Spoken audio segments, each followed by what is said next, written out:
ನಮಸ್ಕಾರ ಪ್ರೀತಿಯ ವೀಕ್ಷಕರಿಗೆಲ್ಲ ಈಶ್ವರಿ ಕುಕಿಂಗ್ ಚಾನಲ್ಗೆ ಎಲ್ರಿಗೂ ಸ್ವಾಗತ. ಹಾಗೆ ಇನ್ನು ಈಶ್ವರಿ ಕುಕಿಂಗ್ ಚಾನಲ್ನ ಯಾರು ಸಬ್ಸ್ಕ್ರೈಬ್ ಮಾಡ್ಕೊಂಡಿಲ್ವೋ ಪ್ಲೀಸ್ ಸಬ್ಸ್ಕ್ರೈಬ್ ಮಾಡ್ಕೊಳ್ಳಿ ಅಂತ ನಾನು ರಿಕ್ವೆಸ್ಟ್ ಮಾಡ್ಕೊಳ್ತಾ ಇದ್ದೀನಿ. ನಾನಿವತ್ತು ತುಂಬ ಸುಲಭ ವಿಧಾನದಲ್ಲಿ ಮತ್ತು ಬಿಗಿನರ್ಸ್ಗೂ ಕೂಡ ಜೋಳದ ರೊಟ್ಟಿ ಹೇಗೆ ಮಾಡೋದು ಅಂತ ತೋರಿಸ್ಕೊಡ್ತಾ ಇದ್ದೀನಿ. ಇವಾಗ ಒಂದು ಬೌಲ್ನಷ್ಟು ಜೋಳದ ಹಿಟ್ಟನ್ನು ತಗೊಂಡಿದ್ದೀನಿ. ಅದೇ ಬೌಲಲ್ಲಿ ಒಂದು ಬೌಲ್ನಷ್ಟು ನೀರನ್ನು ತಗೊಳ್ಬೇಕಾಗುತ್ತೆ. ನೋಡಿ, ಇವಾಗ ತಗೊಂಡಿರುವಂತಹ ಜೋಳದ ಹಿಟ್ಟನ್ನು ಒಂದು ಪ್ಲೇಟಿಗೆ ನಾನು ಟ್ರಾನ್ಸ್ಫರ್ ಮಾಡಿಕೊಂಡು ಅದೇ ಲೋಟದಲ್ಲಿ ಒಂದು ಲೋಟದಷ್ಟು ನೀರನ್ನು ತಗೊಂಡಿದ್ದೀನಿ. ಇದನ್ನು ಗ್ಯಾಸ್ ಸ್ಟವ್ ಮೇಲೆ ಇಟ್ಟು ಸ್ವಲ್ಪ ಒಂದು ಚಿಟಿಕೆಯಷ್ಟು ಉಪ್ಪನ್ನು ಹಾಕ್ಕೊಳ್ಳಿ. ನೀರು ಚೆನ್ನಾಗಿ ಕುದಿಬೇಕು. ಈ ಥರ ನೀರಿನಲ್ಲಿ ಬಬಲ್ಸ್ ಬರಬೇಕು. ಅಲ್ಲಿವರೆಗೂ ನೀರನ್ನು ಚೆನ್ನಾಗಿ ಬೇಯಿಸ್ಕೊಳ್ಬೇಕಾಗುತ್ತೆ. ನೀರು ಚೆನ್ನಾಗಿ ಬೇಯ್ತಾ ಇದೆ ಅಂತ ನಿಮಗೆ ಗೊತ್ತಾದಾಗ ಗ್ಯಾಸ್ ಫ್ಲೇಮ್ನ ಕಡಿಮೆ ಮಾಡಿಕೊಂಡು ತಗೊಂಡಿರುವಂಥ ಹಿಟ್ಟು ಎಲ್ಲವನ್ನು ಒಂದೇ ಸರಿನೇ ಹಾಕಿಬಿಡಬೇಕು. ಇದು ಗಂಟಾಗುತ್ತೆ ಅನ್ನುವಂತಹ ಟೆನ್ಷನ್ ಬೇಡ. ಆನಂತರ ಚಪಾತಿ ಮಾಡೋ ಕೋಲಿಂದ ಈ ಥರ ನಿಧಾನವಾಗಿ ಮಿಕ್ಸ್ ಮಾಡ್ಕೊಳ್ಳಿ. ಯಾವುದೇ ಕಾರಣಕ್ಕೂ ಗಡಿಬಿಡಿ ಮಾಡಬೇಡಿ. ನೆನಪಿರಲಿ, ಗ್ಯಾಸ್ ಫ್ಲೇಮ್ ಕಡಿಮೆನೇ ಇರಲಿ, ಹೈ ಮಾಡಲಿಕ್ಕೆ ಹೋಗಬೇಡಿ. ನೋಡಿ, ಈ ಥರ ಅದನ್ನು ಮುದ್ದೆ ಥರನೇ ನೀವು ರೆಡಿ ಮಾಡ್ಕೊಳ್ಬೇಕಾಗತ್ತೆ. ನಾನು ಇವಾಗ ತೋರಿಸ್ಕೊಡ್ತಾ ಇರುವಂತಹ ಮೆಥಡು ನನಗೆ ರೊಟ್ಟಿ ಮಾಡೋಕ್ಕೆ ಬರಲ್ಲ, ಹೇಗೆ ಮಾಡೋದು ಅಂತ ಗೊತ್ತಿಲ್ಲ ಅನ್ನೋರಿಗೆ ತುಂಬ ಇದು ಯೂಸ್ಫುಲ್ ಆಗುತ್ತೆ. ವಿಡಿಯೋನ ಪೂರ್ತಿಯಾಗಿ ನೋಡಿ. ಈ ಥರ ನೀಟಾಗಿ ಎಲ್ಲ ನೀರಲ್ಲೂ ಹಿಟ್ಟು ಮಿಕ್ಸ್ ಆಗಿ ಮುದ್ದೆ ಥರ ರೆಡಿ ಆಗಬೇಕು. ಈ ಥರ ಕೈಯಿಂದ ಮುಟ್ಟಿದ್ರೆ ಅದು ನಮ್ಮ ಕೈಗೆ ಅಂಟಬಾರ್ದು. ಆ ಥರ ಇದು ಮುದ್ದೆ ರೆಡಿ ಆದರೆ ತುಂಬ ಪರ್ಫೆಕ್ಟಾಗಿ ರೊಟ್ಟಿ ಸಿದ್ಧ ಆಗುತ್ತೆ. ಇವಾಗ ಇದು ಆರಿದೆ. ಪೂರ್ತಿಯಾಗಿ ಇದು ತಣ್ಣಗಾದ ಮೇಲೆ ಮೊದಲಿಗೆ ಬರೀ ನಾವು ರೆಡಿ ಮಾಡ್ಕೊಂಡಿಟ್ಟಿರುವಂತಹ ಜಿಗಿನ ಈ ಥರ ಚೆನ್ನಾಗಿ ಸಾಫ್ಟಾಗಿ ಕಲಿಸ್ಕೊಳ್ಬೇಕಾಗತ್ತೆ. ಹಿಟ್ಟು ಅರ್ಧಂಬರ್ಧ ನೀರು ಸೇರಿದರೆ ಅಲ್ಲಲ್ಲಿ ಗಂಟಿರುತ್ತೆ. ಆ ಕಾರಣಕ್ಕೆ ಚೆನ್ನಾಗಿ ಇದನ್ನು ಕಲಿಸ್ಕೊಳ್ಬೇಕು. ಆನಂತರ ಆವಾಗಲೇ ನಾನು ತೋರಿಸಿರುವಂತಹ ಬೌಲಲ್ಲಿ ಒಂದು 2 ಬೌಲ್ನಷ್ಟು ಒಣ ಜೋಳದ ಹಿಟ್ಟನ್ನು ಸೇರಿಸ್ಕೊಳ್ತಾ ಇದ್ದೀನಿ. ಇದು ಮೆದು ರೊಟ್ಟಿ ಮಾಡೋದಕ್ಕೆ ಪರ್ಫೆಕ್ಟ್ ಅಳತೆ.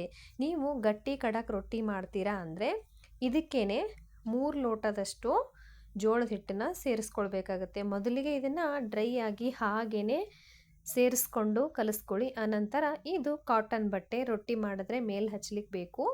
ಅದರಿಂದ ಸ್ವಲ್ಪ ಸ್ವಲ್ಪನ ನೀರನ್ನು ಹಾಕ್ಕೊಂಡು ಹಿಟ್ಟನ್ನು ಚೆನ್ನಾಗಿ ಕಲಿಸ್ಕೊಳ್ಬೇಕಾಗತ್ತೆ. ನೋಡಿ, ನಾನು ತೋರಿಸ್ತಾ ಇದ್ದೀನಲ್ಲ, ಈ ಥರ ಹಿಟ್ಟನ್ನು ಚೆನ್ನಾಗಿ ಸ್ವಲ್ಪ ಸ್ವಲ್ಪ ನೀರನ್ನು ಸೇರಿಸ್ಕೊಂಡು ಕಲಿಸ್ಕೊಳ್ಬೇಕಾಗತ್ತೆ. ಒಂದೇ ಸರಿ ನೀರು ಜಾಸ್ತಿ ಹಾಕಿದ್ರೆ ಹಿಟ್ಟು ತಿಳುವಾಗುವಂತಹ ಚಾನ್ಸಸ್ ಇರುತ್ತೆ. ಈ ಥರ ಕಲಿಸೋದ್ರಿಂದ ಹಿಟ್ಟಿನ ಕನ್ಸಿಸ್ಟೆನ್ಸಿ ಕರೆಕ್ಟಾಗಿ ಇರುತ್ತೆ. ಆ ಕಾರಣಕ್ಕೆ ನಿಧಾನಕ್ಕೆ ಈ ಥರ ಕಲಿಸ್ಕೊಳ್ಳಿ. ನೋಡಿ, ಇವಾಗ ಪರ್ಫೆಕ್ಟಾಗಿ ಹಿಟ್ಟನ್ನು ರೆಡಿ ಮಾಡ್ಕೊಂಡಿದ್ದೀನಿ. ನೀವು ಮೊದಲನೇ ಬಾರಿಗೆ ರೊಟ್ಟಿ ಹಿಟ್ಟು ಸ್ವಲ್ಪ ಗಟ್ಟಿನೇ ಇಟ್ಕೊಳ್ಳಿ. ನೋಡಿ, ಈ ಥರ ಹಿಟ್ಟನ್ನು ರೆಡಿ ಮಾಡಿದ್ದೀನಿ.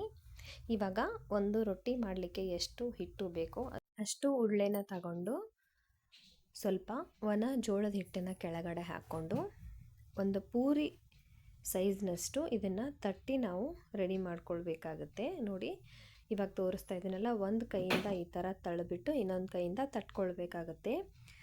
ನಾರ್ಮಲ್ ನೀವು ಪುರಿ ಮಾಡಬೇಕಾದ್ರೆ ಅದು ಯಾವ ಸೈಜ್ ಇರುತ್ತೋ ಆ ಸೈಜ್ನಷ್ಟು ರೊಟ್ಟಿನ ತಟ್ಕೊಂಡ್ರೆ ಆಮೇಲೆ ನೀವು ಈಸಿಯಾಗಿ ಲಟ್ಟಣಿಗೆಯಿಂದ ನಿಮಗೆ ಎಷ್ಟು ದೊಡ್ಡದು ಬೇಕೋ ಅಷ್ಟು ದೊಡ್ಡದು ಮಾಡ್ಕೊಳ್ಬಹುದು. ನೋಡಿ, ಇವಾಗ ಇದು ಒಂದು ಪೂರಿ ಸೈಜ್ನಷ್ಟು ರೆಡಿಯಾಗಿದೆ. ಇವಾಗ ನಾನು ಒಂದು ಲಟ್ಟಣಿಗೆಗೆ ಪ್ಲಾಸ್ಟಿಕ್ ಕವರ್ನ ಸುತ್ತಿ ರೆಡಿ ಮಾಡಿ ಇಟ್ಕೊಂಡಿದ್ದೀನಿ. ಅದರಿಂದ ಇದನ್ನು ದೊಡ್ಡದಾಗಿ ಲಟ್ಟಿಸ್ಕೊಳ್ಬಹುದು. ನಮಗೆ ಯಾವ ಸೈಜ್ ಬೇಕೋ ಆ ಸೈಜಲ್ಲಿ.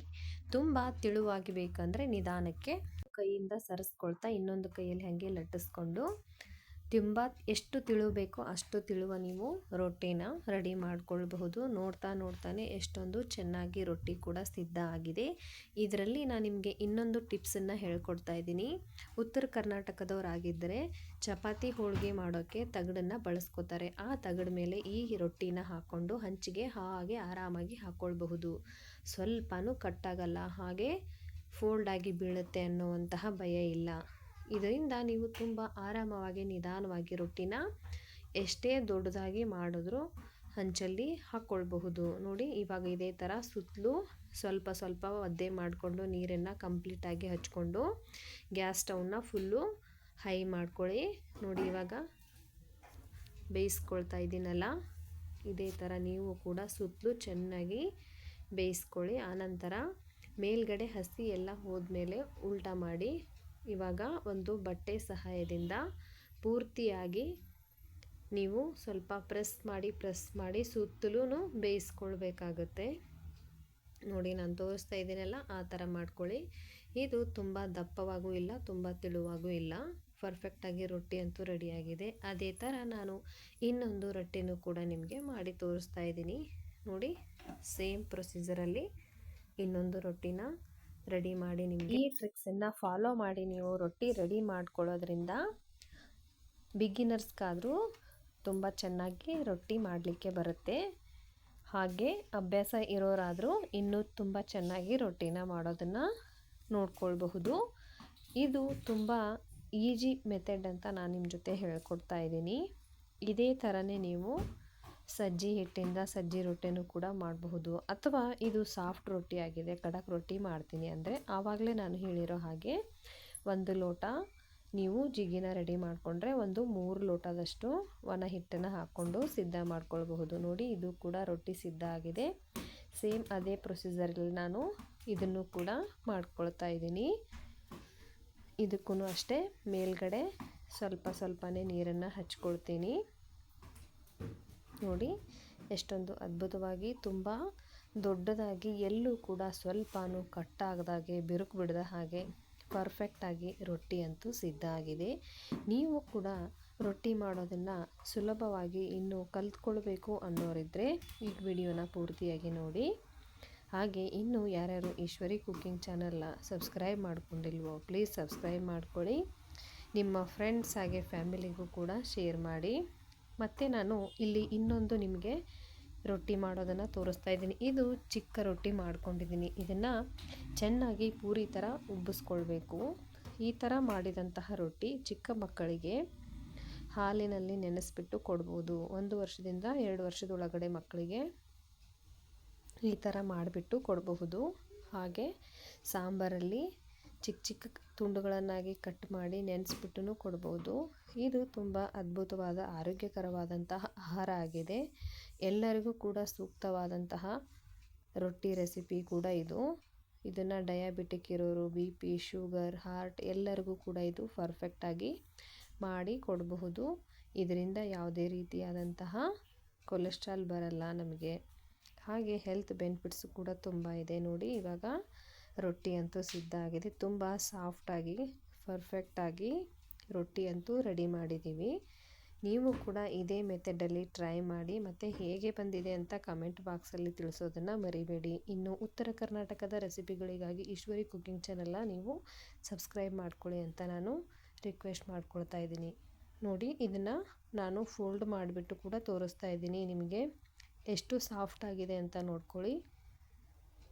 ಮತ್ತು ದೊಡ್ಡದಾಗೂ ಕೂಡ ಇದೆ. ನೀವು ಕೂಡ ಹೀಗೆ ಮಾಡಿರಿ. ಇನ್ನು ಯಾರ್ಯಾರು ಮಾಡೋಕ್ಕೆ ತುಂಬ ಕಷ್ಟ ಆಗುತ್ತೆ ಅನ್ನೋರು, ರೊಟ್ಟಿ ಮಾಡೋದೇ ಇಲ್ಲ ಅನ್ನೋರು ಈ ವಿಡಿಯೋನ ಪೂರ್ತಿಯಾಗಿ ವೀಕ್ಷಿಸಿ ನೋಡಿಕೊಂಡು ನೀವು ಮಾಡೋದರಿಂದ ತುಂಬ ಪರ್ಫೆಕ್ಟಾಗಿ ಈಸಿಯಾಗಿ ಕೂಡ ನೀವು ಇದೇ ಥರನೇ ರೊಟ್ಟಿನ ಮಾಡ್ಕೊಳ್ಬಹುದು. ಹಾಗಾದರೆ ವಿಡಿಯೋ ನೋಡಿದಂತಹ ಎಲ್ಲ ವೀಕ್ಷಕರಿಗೂ ಕೂಡ ಧನ್ಯವಾದಗಳು. Thank you for watching. Take care. Bye bye.